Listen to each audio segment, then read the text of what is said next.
ಹೊಂಡಗಳಿಂದ ತುಂಬಿರುವ ಬೆಂದರ್ವೆಲ್ ರಸ್ತೆಯನ್ನ ದುರಸ್ತಿ ಮಾಡಲು ಆಟೋ ಚಾಲಕರೊಬ್ಬರು ತಮ್ಮ ಅಳಿಲು ಸೇವೆ ಮಾಡಿದ್ದಾರೆ. ಹೆಸರಿಗಷ್ಟೇ ಸ್ಮಾರ್ಟ್ ಸಿಟಿಯಾಗಿರುವ ನಗರದಲ್ಲಿನ ಹದಗೆಟ್ಟ ರಸ್ತೆಯ ದುರಾವಸ್ಥೆ ನೋಡಿ ಭೂಬಣ್ಣ ಎಂಬ ಆಟೋ ಚಾಲಕ ಈ ಸೇವೆಗೆ ಮುಂದಾಗಿದ್ದಾರೆ.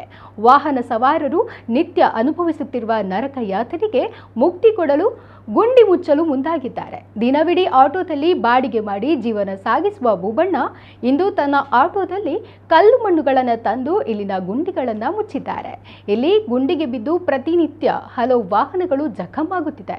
ಇನ್ನು ಆಟೋದಲ್ಲಿ ದುಡಿದ ಹಣ ಆಟೋ ದುರಸ್ತಿಗೆ ಸರಿಯಾಗುವಂತಹ ಪರಿಸ್ಥಿತಿ ನಿರ್ಮಾಣವಾಗಿದೆ. ಆದರೆ ಈ ರಸ್ತೆಯ ದುರಾವಸ್ಥೆಯ ಬಗ್ಗೆ ಗಮನ ಹರಿಸದ ಮಂಗಳೂರು ಮಹಾನಗರ ಪಾಲಿಕೆ ಗುಂಡಿ ಮುಚ್ಚುವ ಪ್ರಯತ್ನ ಮಾಡಿಲ್ಲ. ಹೀಗಾಗಿ ಭೂಬಣ್ಣ ಎಂಬ ಬಡ ಆಟೋ ಚಾಲಕರೊಬ್ಬರು ಈ ಕಾರ್ಯ ಮಾಡಿದ್ದಾರೆ. ಭೂಬಣ್ಣ ಅವರ ಸಮಾಜಮುಖಿ ಕಾರ್ಯಕ್ಕೆ ಜನರು ಮೆಚ್ಚುಗೆ ವ್ಯಕ್ತಪಡಿಸಿದ್ದಾರೆ.